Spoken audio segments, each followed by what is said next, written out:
AR and VR, two tech terms you hear everywhere. Confused? Stick around for just 1 minute and we'll clear it all up. First up, augmented reality, or AR. Imagine you're looking through your phone and seeing digital objects in the real world. From Pokemon Go to Instagram filters, AR enhances your reality by adding digital elements to your surroundings. Plus, AR is making waves in retail. Brands like IKEA use AR to help you see how furniture fits in your space, and makeup brands let you try on products virtually before buying. Next, virtual reality, or VR. It's all about immersion. Put on a VR headset and you're transported to a completely different world.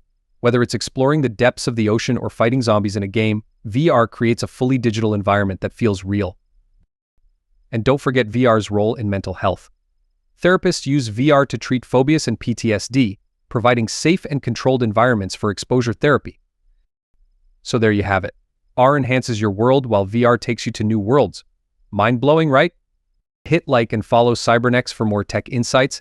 And remember, the future is now.